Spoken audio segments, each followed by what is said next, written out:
Hi there, Gary Derenfeld here. I'm a social worker, and I'm going to speak on a touchy subject, and that is COVID. There are many folks getting in touch with me these days. What do you do if you have to be in the company of someone who doesn't believe in vaccines, doesn't believe in wearing a mask, doesn't believe in COVID, may hold very different views and opinions as to what is going on with this pandemic? What do you do? You have to realize that at some point, the person with whom you're seeking to discuss this just may not be open to discussion, may not be open to perspective taking, may not be open to accommodating your concerns, and that leaves you. That person could be a former parent, so a co-parent. It could be your current partner. It could be in the workplace.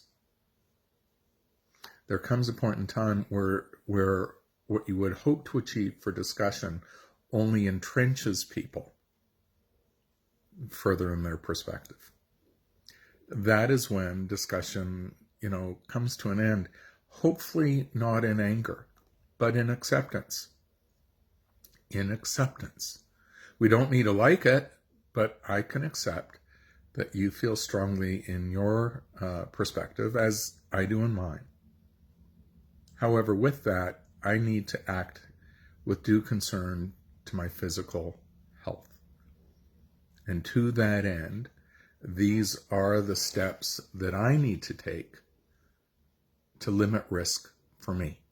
Whether or not you think it necessary, okay, but these are the steps I'm going to take. And I can appreciate if you're living under one roof, if you're dealing with other family extended kin, if you're dealing in a workplace, it can be near impossible. At the end of the day, you only have control over you and your decisions. You can keep, in a sense, banging your head against the wall, hoping for a different result, but then that's just you harming you. So I can encourage you, believe it or not, to, in a sense, withdraw from the dialogue, withdraw from the anger, withdraw from the information wars, and just take care of yourself. It may mean you living in a separate room in the home. It may mean you limiting contact with that loved one. It may mean you seeking solutions in your work environment to work from home, to have your desk further apart from a colleague.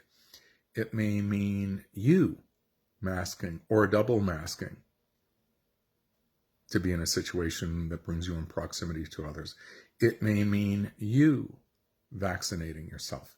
You don't need, in this sense, another person's permission to take care of you. You're not looking to impose anything on the other. They may put you down, demean, call you names, whatnot. At this point, it's about you taking care of you, and in a sense, turning down the volume of what you are hearing from the other side. There's nothing to be gained. We are certainly learning about one another in this. And there are those who are advancing relationships over beliefs, and those who are advancing beliefs over relationships and or health. I do encourage you to be mindful of your health, to take care of yourself, and to disengage from conflict. You're not going to change your mind. What makes you think they're going to change theirs? But you can still do those few things that at least mitigate some of your risk. And none of that is typically dependent on the other person. You can take your space. You can wear a mask. You can get vaccinated. But to think that you might get this person to shift their perspective and accept yours for theirs. So sometimes I'm the bearer of difficult information myself, having people self-reflect and come to terms with, but what can I actually do here? I want you to have what we call agency. Agency in this context means capacity to act on your own behalf, with or without anyone else's say-so, permission, agreement.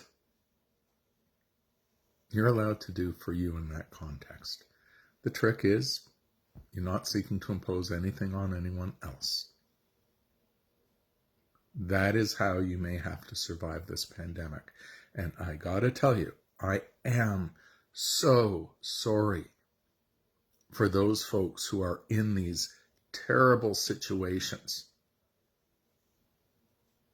However, if you are looking to be rescued or looking to have somebody talk sense into someone who, in a sense, sees things so radically different,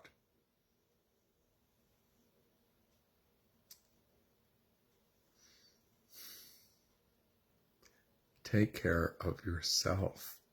Disengage and use whatever public health measures are available to you.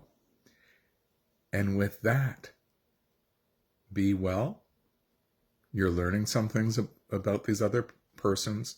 You may have to choose what you want in terms of relationship or workplace environment. These are some of the terrible side effects, if you will, social side effects, the result of today's pandemic. I do wish you well. I do wish you good health. And know that you're not alone in having to deal with someone who isn't advancing your well-being over their beliefs. There are many folks in these situations. Hopefully, though, by disengaging from the conflict, by immersing yourself and taking care of yourself, hopefully, at least, you may be more physically well off.